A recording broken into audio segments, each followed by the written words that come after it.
The woman walked out of the hall to greet them, where she was met by the furtive, wanton glances of 8 rules. How did she look? You ask. She wore a gown of mandarin green and silk brocade, topped by a light pink vest, to which was fastened a light yellow embroidered skirt. Her high-heeled, patterned shoes glinted beneath. A black lace covered her stylish coiffure, nicely matching the twin-colored braids like dragons coiled. Her ivory palace comb, gleaming red and halcyon blue, supported 2 gold hairpins set aslant. Her half-gray tresses swept up like phoenix wings. Her dangling earrings had rows of precious pearls, still lovely even without powder or rouge. She had charm and beauty like one fair youth. When the woman saw the 3 of them, she became even more amiable, and invited them with great politeness into the main hall. After they had exchanged greetings one after the other, the pilgrims were told to be seated for tea to be served. From behind the screen, a young maid with 2 tufts of flowing locks appeared, holding a golden tray with several white jade cups. There were fragrant tea wafting warm air, strange fruits spreading fine aroma. That lady rolled up her colorful sleeves and revealed long, delicate fingers like the stalks of spring onions. Holding high the jade cups, she passed the tea to each one of them, bowing as she made the presentation. After the tea, she gave instructions for vegetarian food to be prepared. "Old Bodhisattva," said Tripitaka, bowing. "What is your noble surname? And what is the name of your esteemed region?" The woman said, "This belongs to the West Aparagadaniya continent. My maiden surname is Jia, unreal, and the surname of my husband's family is Mo, non-existing. Unfortunately, my in-laws died prematurely, and my husband and I inherited our ancestral fortune, which amounted to more than 10,000 taels of silver and over 15,000 acres of prime land. It was fated, however, that we should have no son, having given birth only to 3 daughters. The year before last, it was my great misfortune to lose my husband also, and I was left a widow. This year my mourning period is completed, but we have no other relatives beside mother and daughters to inherit our vast property and land. I would have liked to marry again, but I find it difficult to give up such wealth. We are delighted, therefore, that the 4 of you have arrived, for we 4, mother and daughters, would like very much to ask you to become our spouses. I do not know what you will think of this proposal." When Tripitaka heard these words, he turned deaf and dumb. Shutting his eyes to quiet his mind, he fell silent and gave no reply. The woman said, "We own over 300 acres of paddies, over 460 acres of dried fields, and over 460 acres of orchards and forests. We have over 1,000 head of yellow water buffalo, herds of mules and horses, countless pigs and sheep. In all 4 quarters, there are over 70 barns and haystacks. In this household, there is grain enough to feed you for more than 8 or 9 years, silk that you could not wear out in a decade, gold and silver that you might spend for a lifetime. What could be more delightful than our silk sheets and curtains, which can render spring eternal? Not to mention those who wear golden hairpins standing in rows.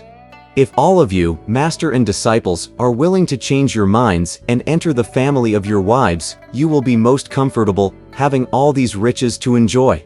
Will that not be better than the toil of the journey to the West?"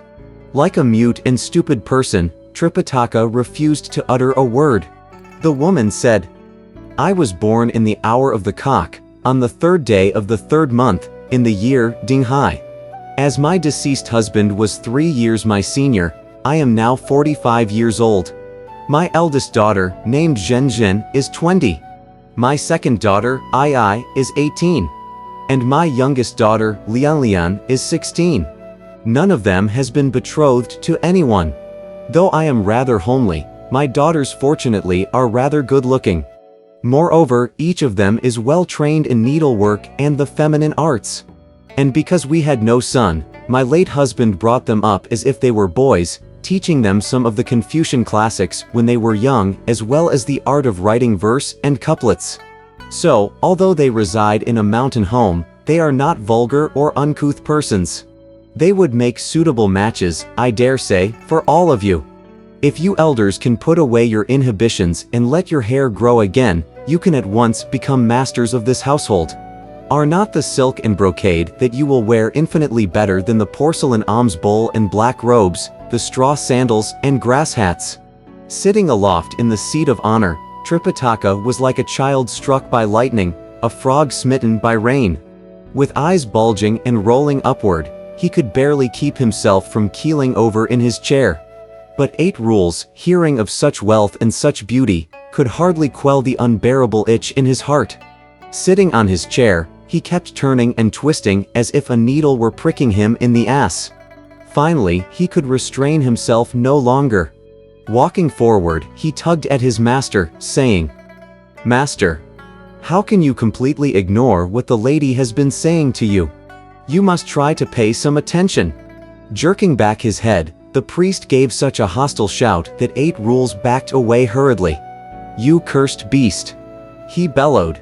"We are people who have left home. How can we possibly allow ourselves any more to be moved by riches and tempted by beauty?" Giggling, the woman said, "Oh dear, dear. Tell me, what's so good about those who leave home?" "Lady Bodhisattva," said Tripitaka, "tell me what is so good about those of you who remain at home." "Please take a seat, elder," said the woman, "and let me tell you the benefits in the life of those of us who remain at home. If you ask what they are, this poem will make them abundantly clear. When spring fashions appear, I wear new silk. Pleased to watch summer lilies, I change to lace. Autumn brings fragrant rice wine newly brewed. In winter's heated rooms, my face glows with wine. I may enjoy the fruits of all 4 climes, and every dainty of 8 seasons, too. The silk sheets and quilts of the bridal eve. Best the mendicant's life of Buddhist chants." Tripitaka said, "Lady Bodhisattva, you who remain in the home can enjoy riches and glory. You have things to eat, clothes to wear, and children by your side. That is undeniably a good life, but you do not know that there are some benefits in the life of those of us who have left home. If you ask what they are, this poem will make them abundantly clear. The will to leave home is no common thing. You must tear down the old stronghold of love. No cares without, tongue and mouth are at peace. Your body within has good yin and yang. When merit's done, you face the golden arch. And go hack, mind enlightened, to your home. It beats the life of lust for household meat. You rot with age, one stinking bag of flesh." When the woman heard these words, she grew terribly angry, saying, "How dare you to be so insolent, you brazen monk? If I had had no regard for the fact that you have come from the land of the East, I would have sent you away at once. Now, I was trying to ask you, with all sincerity, to enter our family and share our wealth, and you insult me instead. Even though you have received the commandments and made the vow never to return to secular life, at least one of your followers could become a member of our family. Why are you being so legalistic?" Seeing how angry she had become, Tripitaka was intimidated and said, "Wukong, why don't you stay here?" Pilgrim said, "I've been completely ignorant in such matters since the time I was young. Let 8 Rules stay." "Elder brother," said 8 Rules, "don't play tricks on people. Let's all have some further discussion. If neither of you is willing," said Tripitaka, "I'll ask Wu Jing to stay." "Listen to the way master is speaking," said Sha Monk. "Since I was converted by the Bodhisattva and received the commandments from her, I've been waiting for you. It has been scarcely 2 months since you took me as your disciple and gave me your teachings, and I have yet to acquire even half an inch of merit. You think I would dare seek such riches? I will journey to the western heaven, even if it means my death. I'll never engage in such perfidious activities." When the woman saw them refusing to remain, she quickly walked behind the screen and slammed the door to the rear. Master and disciples were left outside, and no one came out again to present tea or rice. Exasperated, 8 Rules began to find fault with the Tang monk, saying, "Master, you really don't know how to handle these matters. In fact, you have ruined all our chances. By the way, you spoke. You could have been more flexible and given her a vague reply so that she would at least have given us a meal. We would at least have enjoyed a pleasant evening, and whether we would be willing to stay tomorrow or not would have been for us to decide. Now the door is shut and no one is going to come out. How are we going to last through the night in the midst of these empty ashes and cold stoves?" "Second brother," said Wu Jing, "why don't you stay here and become her son-in-law?" 8 Rules said, "Brother, don't play tricks on people. Let's discuss the matter further." "What's there to discuss?" said Pilgrim. "If you are willing, Master and that woman will become in-laws, and you will be the son-in-law who lives in the girl's home. With such riches and such treasures in this family, you will no doubt be given a huge dowry and a nice banquet to greet the kinsfolk, which all of us can also enjoy. Your return to secular life here will in fact benefit both parties concerned." "You can say that all right," said 8 Rules.